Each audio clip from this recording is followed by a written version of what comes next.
रायगड महाराष्ट्रासह देश विदेशातील ताज्या बातम्या पाहण्यासाठी मॅक्स इंडिया लाईव्ह चॅनलला सबस्क्राईब करा आणि बेल आयकॉन दाबायला विसरू नका. तर अजितदादा आणि अधिकारी यांचा जो वादाचा जो व्हिडिओ आता व्हायरल होतोय त्याकडे कसं बघतात? एकंदरीत अशा प्रकारचं वर्तन करणं कितपत योग्य? राज्याचे उपमुख्यमंत्री माननीय अजितदादा पवार साहेबांचा एक व्हिडिओ व्हायरल केला जातोय आणि अत्यंत खोडसाळपणे त्या व्हिडिओमध्ये DYSP अंजली प्रकाश यांना त्यांनी झापल्याबद्दलची एक चुकीची बातमी चालली. वस्तुस्थिती अशी आहे की सोलापूर जिल्ह्यातील म्हाडा तालुक्यातील कुर्डू गाव इथे समस्त तिथले शेतकरी तहसीलदारांच्या कारवाई विरुद्ध एकत्र आले होते. त्यावेळेला DYSP अंजली प्रकाश तिथे उपस्थित होत्या आणि एका प्रोबेशनरी IPS अधिकाऱ्याला जर राज्याचे उपमुख्यमंत्री माननीय अजितदादा पवार कोण अशा प्रकारचा प्रश्न जर एक अधिकारी विचारत असेल तर हे देखील चुकीचं आहे. माननीय अजितदादा पवार साहेबांनी त्यांना एवढंच सांगितलं की कारवाई थांबवावी. तशा प्रकारच्या सूचना माझ्या फोन आल्याच्या या तहसीलदारांनाही द्यावा. शेवटी लोकशाहीमध्ये लोकांचा आवाज, त्या शेतकऱ्यांचा आवाज, त्या शेतकऱ्यांची बाजू देखील ऐकणं हे जनतेतनं निवडून आलेल्या लोकप्रतिनिधीचं कर्तव्य आहे. संपूर्ण महाराष्ट्राला माहिती आहे की माननीय अजितदादा पवार साहेब अत्यंत स्वच्छपणे कठोर निर्णय घेतात. कुठल्याही चुकीच्या गोष्टीची समर्थन हे माननीय अजितदादा पवार साहेब करत नाहीत. केवळ शेतकऱ्यांची बाजू ऐकून घेईपर्यंत ती कारवाई थांबवावी अशा प्रकारचे त्यांचे निर्देश होते. पण हे देखील चुकीचं आहे. DYSP स्तराच्या एखाद्या अधिकाऱ्याला जर राज्याचे उपमुख्यमंत्री कोण आहेत हे माहीत नसणं देखील बरोबर नाही. नक्की एकंदरीत प्रकारचं होता की कारवाई संदर्भात तहसीलदारची नक्की काय शेतकऱ्यांच्या लोकांना त्रास देण्याची भूमिका होती, त्यामुळे घराणं जे ते शेतकऱ्यांनी तारण केलं. त्या गावातील सर्व शेतकरी हे तहसीलदारांच्या अन्यायकारक कारवाई विरुद्ध एकवटले होते आणि त्यामुळे त्या कारवाईला आमचं म्हणणं ऐकून घ्यावं यासाठी माननीय अजितदादा पवार साहेबांनी शेतकऱ्यांचं म्हणणं ऐकून घेऊन दे मला, तोपर्यंत कारवाई थांबवावी अशा प्रकारचे निर्देश दिले होते. कुठेही वरिष्ठ DYSP असलेल्या महिला अधिकाऱ्याची खरडपट्टी काढली किंवा चुकीचं बोललं हा अजितदादा पवार साहेबांचा स्वभाव नाही. तर राष्ट्रवादी पक्ष या संदर्भात काय भूमिका घेणार का? अशा संदर्भात तहसील असतील DYSP असतील अशा अधिकाऱ्यांना संदर्भात काय पाऊल उचलणार? नाही, माननीय अजितदादा पवार साहेब संपूर्ण महाराष्ट्राला माहिती आहेत. म्हणजे अत्यंत स्पष्टपणे ते आपली भूमिका मांडत असतात. कुठलंही चुकीचं काम करण्यासाठी कुठल्याही अधिकाऱ्याला माननीय अजितदादा पवार साहेब कधीही फोन करत नाहीत. कार्यकर्ता चुकला असेल तर त्याच्यावरही कारवाई करा अशा प्रकारचा स्वच्छ आणि थेट स्वभाव हा माननीय अजितदादा पवार साहेबांचा असतो. सर, गेल्या काही दिवसापासून पाहायला गेलं तर मराठा आरक्षण असेल, OBC आरक्षण असेल, काहींचं म्हणणं OBCचं की आमच्या ताटातलं काही घेतलेलं नाही. मात्र हाके असतील, इतर देखील नेते असतील, छगन भुजबळची नाराजी कालची पाहायला मिळाली. त्यामुळे येणाऱ्या काळात OBC वर्सेस मराठा असा संघर्ष आणि युतीमध्ये दिसून येतात. पण युतीमध्ये असणारे छगन भुजबळ एकत्र नाराज दिसून येतात.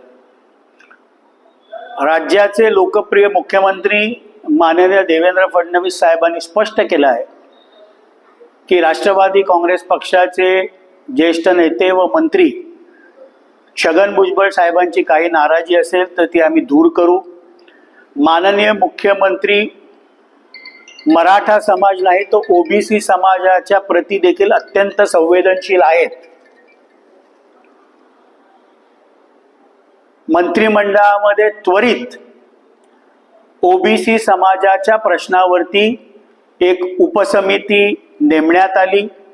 त्या उपसमितीचं अध्यक्षपद माजी प्रदेशाध्यक्ष व मंत्रिमंडळातील ज्येष्ठ मंत्री माननीय बावनकुळे साहेबांना देण्यात आलं. त्या उपसमितीमध्ये भारतीय जनता पार्टीकडनं ज्येष्ठ मंत्री माननीय गणेश नाईक साहेब असतील, माननीय पंकजाताई मुंडे असतील, माननीय अतुल सावेजी असतील. राष्ट्रवादी काँग्रेस पक्षाकडनं माननीय दत्ता मामा भरणे साहेब असतील, ज्येष्ठ नेते आमचे छगन भुजबळ साहेब असतील आणि शिवसेनेकडनं गुलाबराव पाटील साहेब असतील किंवा संजय राठोड साहेब असतील. अशी ही समिती आहे. आणि महायुतीचं सरकार कुठल्याही परिस्थितीमध्ये महाराष्ट्रामध्ये मराठा विरुद्ध ओबीसी अशा प्रकारचा संघर्ष होऊ देणार नाही. मराठा समाजाला देखील त्यांच्या न्यायाचं आरक्षण देण्याचं काम हे मुख्यमंत्री माननीय देवेंद्र फडणवीस साहेब, उपमुख्यमंत्री माननीय अजितदादा पवार साहेब, उपमुख्यमंत्री माननीय एकनाथरावजी शिंदे साहेबांनी केलेलं आहे. आणि त्यामुळे मराठा विरुद्ध ओबीसी अशा कुठल्याही प्रकारचा संघर्ष महाराष्ट्रामध्ये महायुती सरकार होऊ देणार नाही. मात्र विरोधक म्हणून संजय राऊतांनी गौप्यस्फोट केला आहे. छगन भुजबळ यांना राष्ट्रवादीकडून मंत्रिमंडळात घेतलं आहे. मोदींनी सांगून त्यांना मंत्रिमंडळात घेतलंय. त्यातच जर भुजबळ यांना वाटत असेल समाजावर अन्याय झाला तर भुजबळ हे राजीनामा देणार का? तसेच मंडळाच्या मुद्द्यावर तुम्ही शिवसेना सोडली होती. बाळासाहेब म्हणाले होते की शिवसेना जातीवादीचं राजकारण करणार नाही, शिवसेना सोडली होती, आता तुम्ही मंत्रिमंडळ सोडणार का, असा सवाल त्यांनी केला आहे. माननीय राष्ट्रवादी काँग्रेस पक्षाचे नेते ज्येष्ठ मंत्री माननीय छगन भुजबळ साहेब हे सातत्याने ओबीसी समाजाच्या प्रश्नावर आपला आवाज उठवत असतात. मंत्रिमंडळामध्ये राष्ट्रवादी काँग्रेस पक्षाचे राष्ट्रीय अध्यक्ष व राज्याचे उपमुख्यमंत्री माननीय अजितदादा पवार साहेबांच्या सांगण्यावरनं मुख्यमंत्री साहेबांनी त्यांना मंत्रिपद दिलेलं आहे. भांडूपचा भोंगा जो 10 वाजता रोज कर्कश आवाजामध्ये बोलतो, यांनी आपल्या पक्षातील स्थितीबाबत अधिक आत्मचिंतन केलं तर ते शिवसेना उभाटासाठी चांगलं राहील. सर, मिलिंद देवरा यांनी मुख्यमंत्र्यांना पत्र लिहिलेलं आहे.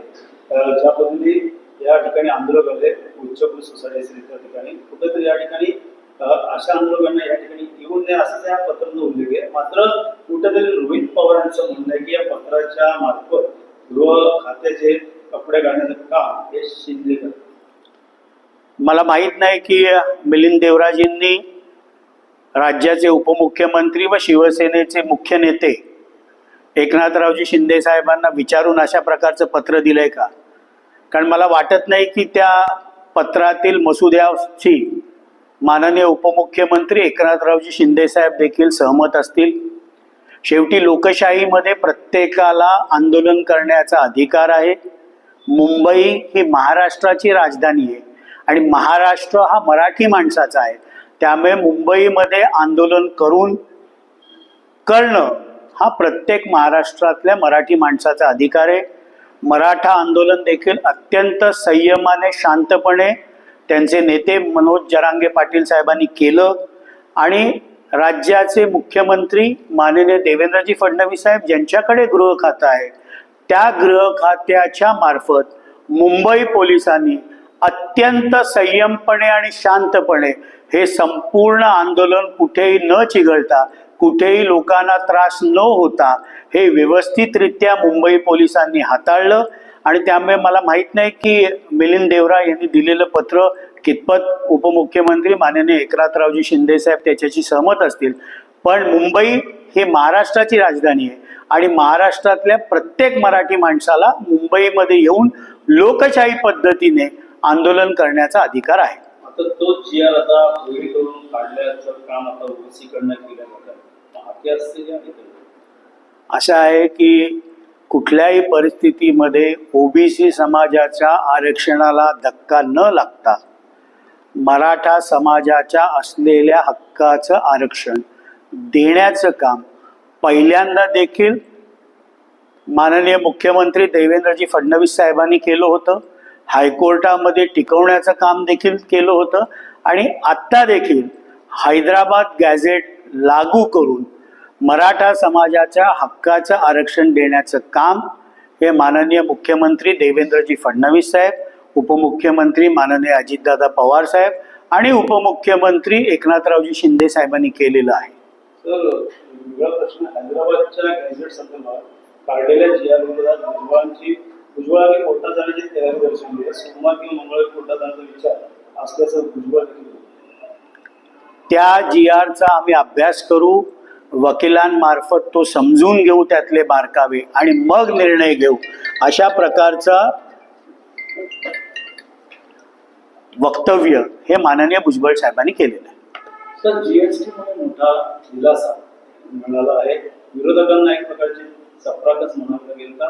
विरोधकांनी आतापर्यंत मोदी असेल तर त्या ठिकाणी पंतप्रधानांवरती भाष्य केलं. देशाचे लोकप्रिय पंतप्रधान माननीय नरेंद्र मोदी साहेबांनी एक मोठा दिलासा भारतातील तमाम भारतीयांना दिला आहे. जीएसटी स्लॅबमध्ये आमूलाग्र असा बदल करून 28% 18%, 12% 5% हा स्लॅब बदलून खूप मोठा दिलासा हा भारतीयांना दिला आहे.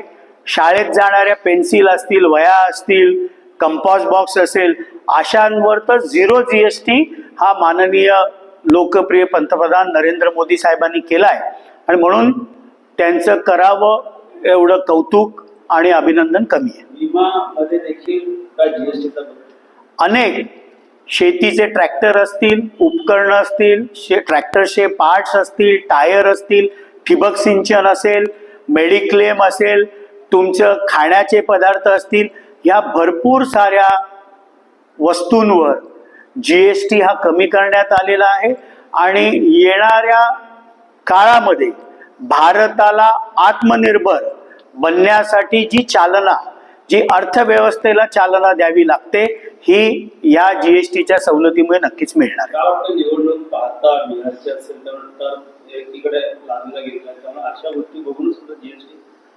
जीएसटीचा टॅक्स स्लॅब हा संपूर्ण भारतामध्ये लागू होणार आहे, केवळ एका राज्यामध्ये नाही. त्यामुळे बिहारच्या निवडणुकींचा आणि ह्या जीएसटीच्या सवलतींचा सुताराम संबंध नाही.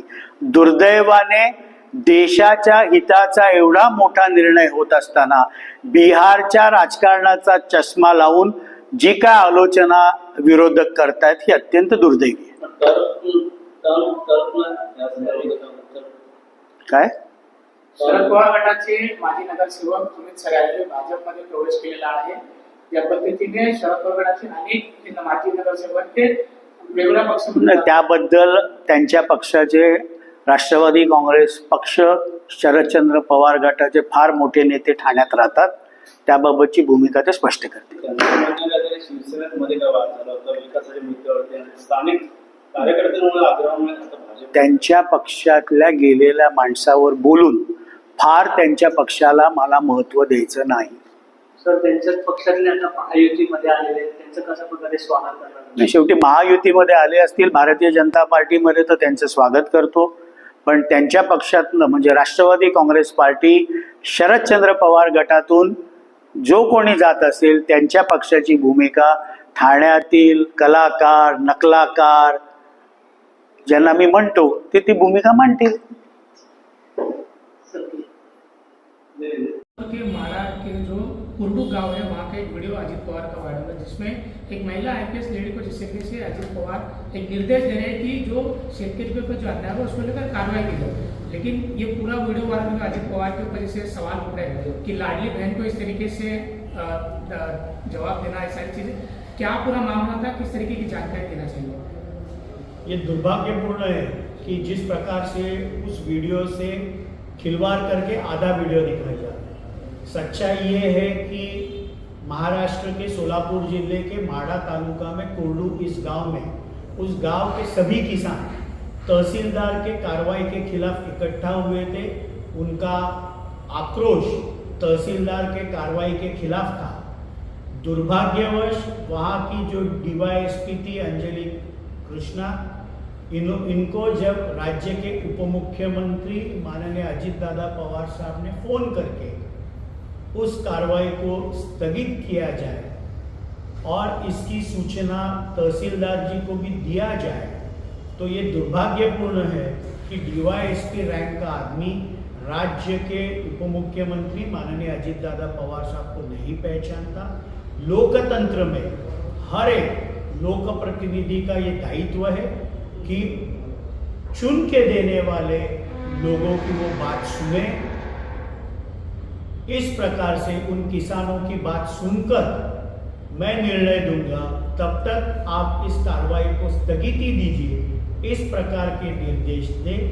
पूरा महाराष्ट्र ये जानता है कि उप मुख्यमंत्री माननीय अजीत दादा पवार साहब कठोर निर्णय लेने के लिए और कभी भी किसी भी अधिकारी के ऊपर कोई प्रकार का दबाव गलत काम करने के लिए वो नहीं डालते। दुर्भाग्यवश जिस प्रकार से वो वीडियो आधा दिखाया जा रहा है और जानबूझकर माननीय अजीत दादा पवार साहब की छवि को धूमल करने का काम कुछ चैनल्स कर रहे हैं। जिस तरीके से बताया जा रहा है कि लाडली बहन को जिस तरीके से दबाव अजीत पवार जो वीडियो ऑडियो कॉल जो वायरल हो रहा है उसके ऊपर क्या कहते हैं? लाडली बहन को वाकई में अजीत पवार ने दबाने की कोशिश की? किसी भी प्रकार से महाराष्ट्र की किसी भी लाडली बहन को दबाव डालने का प्रश्न ही नहीं होता। अगर कोई डीवाईएसपी रैंक ऑफिसर उप मुख्यमंत्री माननीय अजीत दादा पवार साहब को नहीं पहचानता तो ये भी दुर्भाग्यपूर्ण है। सर, जिस तरीके से मराठा और ओबीसी को जिस तरीके से पूरे महाराष्ट्र भर में जो आंदोलन चल रहा है, अभी कुछ दिन पहले मराठाओं के लीडर मनोज जनार्दन पाटिल जिस तरीके से सरकार ने उनकी बातों को मान लिया, लेकिन अब ओबीसी समाज भी जिस तरीके से रास्ते पे आ रहे हैं, जो जिस तरीके से ये जो जीआर दिया है उसको लेकर जितेंद्र आव्हाड कर रहे हैं कि अगले 3 महीने में ये सारी चीजें समझ जाएंगे कि वाकई में उनको रिजर्वेशन मिला या नहीं मिला। महाराष्ट्र में मराठा समाज को आरक्षण देने का काम सबसे पहली बार मुख्यमंत्री देवेंद्र जी फडणवीस साहब ने किया। हाईकोर्ट में भी वो आरक्षण टिका।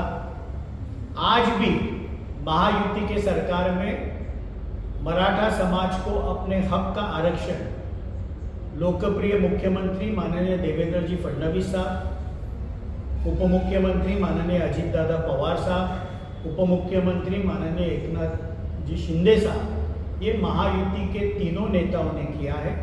महायुति की सरकार किसी भी तरह से महाराष्ट्र में मराठा विरुद्ध ओबीसी ये संघर्ष नहीं होने देंगे। मुख्यमंत्री देवेंद्र जी फडणवीस साहब ये ओबीसी समाज के प्रति भी अत्यंत संवेदनशील है। पिछले ही कैबिनेट में ओबीसी समाज के प्रश्नों के लिए एक उपसमिति बनाई गई। भारतीय जनता पार्टी के पूर्व प्रदेशाध्यक्ष और ज्येष्ठ मंत्री श्री चंद्रशेखर बावनकुळे जी को इस समिति का अध्यक्ष बनाया गया।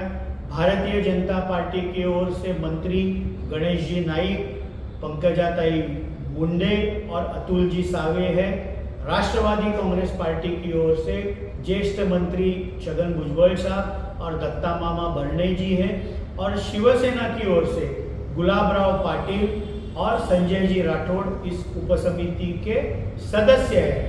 किसी भी तरह से ओबीसी समाज के आरक्षण को धक्का ये महायुति की सरकार लगने नहीं देगी। लेकिन जिस तरीके से बताया जा रहा था कि छगन भुजबल जी नाराज है, मंत्रिमंडल के बैठक में भी नहीं गए, भले ही मंत्रिमंडल के बाहर थे लेकिन बैठक में उपस्थित रहे, तो कहीं ना कहीं इनकी नाराजगी है क्या?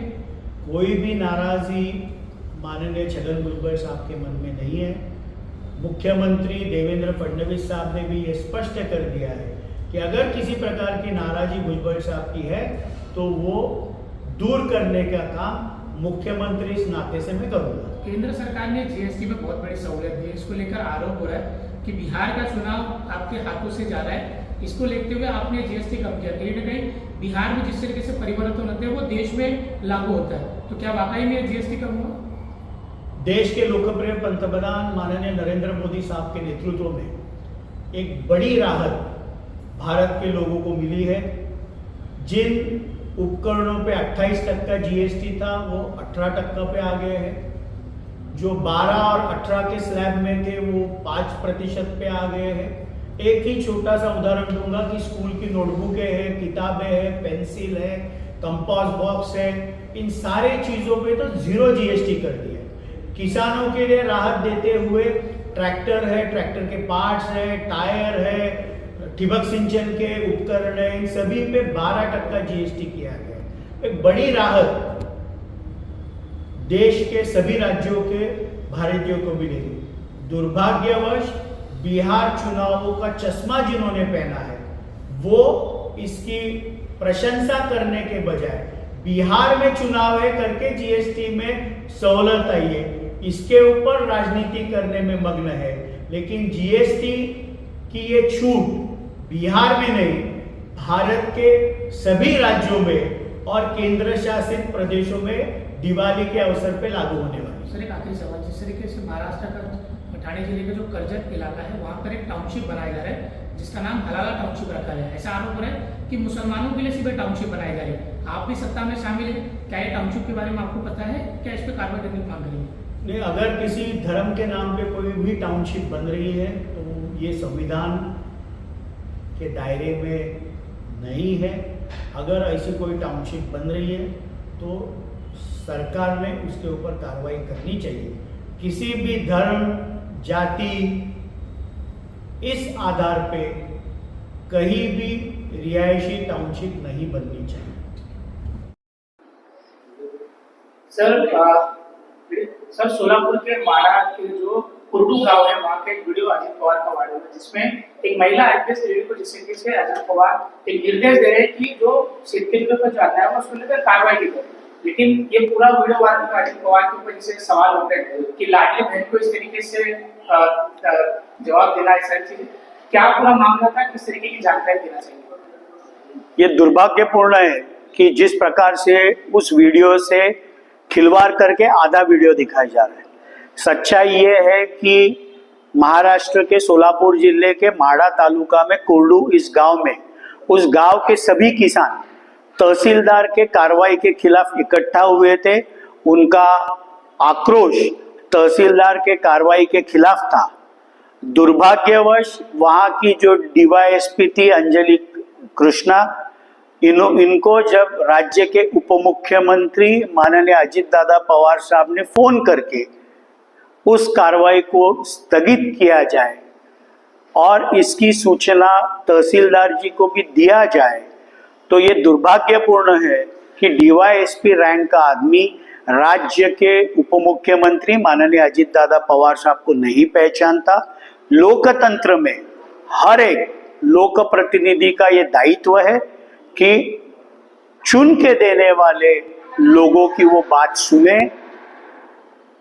इस प्रकार से उन किसानों की बात सुनकर मैं निर्णय दूंगा, तब तक आप इस कार्रवाई को स्थगिति दीजिए, इस प्रकार के निर्देश दे। पूरा महाराष्ट्र ये जानता है कि उप मुख्यमंत्री माननीय अजित दादा पवार साहब कठोर निर्णय लेने के लिए और कभी भी किसी भी अधिकारी के ऊपर कोई प्रकार का दबाव गलत काम करने के लिए वो नहीं डालते। दुर्भाग्यवश जिस प्रकार से वो वीडियो आधा दिखाया जा रहा है और जानबूझकर माननीय अजित दादा पवार साहब की छवि को धूमिल करने का काम कुछ चैनल्स कर रहे हैं। जिस तरीके से बताया जा रहा है कि लाडली बहन को जिस तरीके से दबाव अजित पवार जो वीडियो ऑडियो कॉल जो वायरल हो रहा है उसके ऊपर क्या है? लाडली बहन को वाकई में अजित पवार ने दबाने की कोशिश की? किसी भी प्रकार से महाराष्ट्र की किसी भी लाडली बहन को दबाव डालने का प्रश्न ही नहीं होता। अगर कोई डीवाईएसपी रैंक ऑफिसर उप मुख्यमंत्री माननीय अजित दादा पवार साहब को नहीं पहचानता तो ये भी दुर्भाग्यपूर्ण है। सर जिस तरीके से मराठा और ओबीसी को जिस तरीके से पूरे महाराष्ट्र भर में जो आंदोलन चल रहे हैं, अभी कुछ दिन पहले मराठाओं के लीडर मनोज जरांगे जिस तरीके से सरकार ने उनकी बातों को मान लिया, लेकिन अब ओबीसी समाज भी जिस तरीके से रास्ते पे आ रही है, जो जिस तरीके से ये जो जीआर है उसको लेकर जितेंद्र आवाज कर रहे हैं कि अगले 3 महीने में ये सारी चीजें समझ जाएगी कि वाकई में उनको रिजर्वेशन मिला या नहीं मिला। महाराष्ट्र में मराठा समाज को आरक्षण देने का काम सबसे पहली बार मुख्यमंत्री देवेंद्र जी फडणवीस साहब ने किया। हाईकोर्ट में भी वो आरक्षण टिका। आज भी महायुति के सरकार में मराठा समाज को अपने हक का आरक्षण लोकप्रिय मुख्यमंत्री माननीय देवेंद्र जी फडणवीस साहब, उप मुख्यमंत्री माननीय अजित दादा पवार साहब, उप मुख्यमंत्री माननीय एकनाथ जी शिंदे साहब, ये महायुति के तीनों नेताओं ने किया है। महायुति की सरकार किसी भी तरह से महाराष्ट्र में मराठा विरुद्ध ओबीसी ये संघर्ष नहीं होने देंगे। मुख्यमंत्री देवेंद्र जी फडणवीस साहब ये ओबीसी समाज के प्रति भी अत्यंत संवेदनशील है। पिछले ही कैबिनेट में ओबीसी समाज के प्रश्नों के लिए एक उपसमिति बनाई गई। भारतीय जनता पार्टी के पूर्व प्रदेशाध्यक्ष और ज्येष्ठ मंत्री श्री चंद्रशेखर बावनकुळे जी को इस समिति का अध्यक्ष बनाया गया। भारतीय जनता पार्टी की ओर से मंत्री गणेश जी नाइक, पंकजाताई मुंडे और अतुल जी सावे है। राष्ट्रवादी कांग्रेस पार्टी की ओर से ज्येष्ठ मंत्री छगन भुजबळ साहब और दत्ता मामा भरणे जी है। और शिवसेना की ओर से गुलाबराव पाटिल और संजय जी राठौड़ इस उपसमिति के सदस्य हैं। किसी भी तरह से ओबीसी समाज के आरक्षण को धक्का ये महायुति की सरकार लगने नहीं देगी। जिस तरीके से बताया जा रहा है कि छगन भुजबल जी नाराज है, मंत्रिमंडल के बैठक में भी नहीं गए, भले ही मंत्रिमंडल के बाहर थे लेकिन बैठक में उपस्थित रहे, तो कहीं ना कहीं इनकी नाराजगी है क्या? कोई भी नाराजगी माननीय छगन भुजबल साहब के मन में नहीं है। मुख्यमंत्री देवेंद्र फडणवीस साहब ने भी ये स्पष्ट कर दिया है कि अगर किसी प्रकार की नाराजगी भुजबल साहब की है तो वो दूर करने का काम मुख्यमंत्री इस नाते से मैं करूंगा। केंद्र सरकार ने जीएसटी में बहुत बड़ी सहूलियत दी, इसको लेकर आरोप हो रहा है कि बिहार का चुनाव आपके हाथों से ज्यादा है, इसको लेकर के आपने जीएसटी कम किया। कहीं ना कहीं बिहार में जिस तरीके से परिवर्तन होते हैं वो देश में लागू होता है, तो क्या वाकई में जीएसटी कम हो? देश के लोकप्रिय पंतप्रधान माननीय नरेंद्र मोदी साहब के नेतृत्व में एक बड़ी राहत भारत के लोगों को मिली है। जिन उपकरणों पे 28% जीएसटी था वो 18% पे आ गए हैं। जो 12 और 18 के स्लैब में थे वो 5% पे आ गए हैं। एक ही छोटा सा उदाहरण दूंगा कि स्कूल की नोटबुकें है, किताबें है, पेंसिल है, कंपास बॉक्स है, इन सारी चीजों पे तो 0 जीएसटी कर दिया है। किसानों के लिए राहत देते हुए ट्रैक्टर है, ट्रैक्टर के पार्ट्स है, टायर है, ठिबक सिंचन के उपकरण है, इन सभी पे 12% जीएसटी किया गया है। एक बड़ी राहत देश के सभी राज्यों के भारतीयों को मिलेगी। दुर्भाग्यवश बिहार चुनावों का चश्मा जिन्होंने पहना है वो इसकी प्रशंसा करने के बजाय बिहार में चुनाव है करके जीएसटी में सहूलत आई है, इसके ऊपर राजनीति करने में मग्न है। लेकिन जीएसटी कि ये छूट बिहार में नहीं, भारत के सभी राज्यों में और केंद्र शासित प्रदेशों में दिवाली के अवसर पे लागू होने वाली है। एक आखिरी सवाल, जिस तरीके से महाराष्ट्र का ठाणे जिले का जो कर्जत इलाका है वहाँ पर एक टाउनशिप बनाया जा रहा है जिसका नाम हलाला टाउनशिप रखा गया है। ऐसा आरोप है कि मुसलमानों के लिए सिर्फ टाउनशिप बनाए जा रहे हैं। आप भी सत्ता में शामिल है, क्या ये टाउनशिप के बारे में आपको पता है? क्या इस पर कार्रवाई की मांग करेंगे? नहीं, अगर किसी धर्म के नाम पे कोई भी टाउनशिप बन रही है तो ये संविधान के दायरे में नहीं है। अगर ऐसी कोई टाउनशिप बन रही है तो सरकार ने उसके ऊपर कार्रवाई करनी चाहिए। किसी भी धर्म, जाति, इस आधार पे कहीं भी रिहायशी टाउनशिप नहीं बननी चाहिए।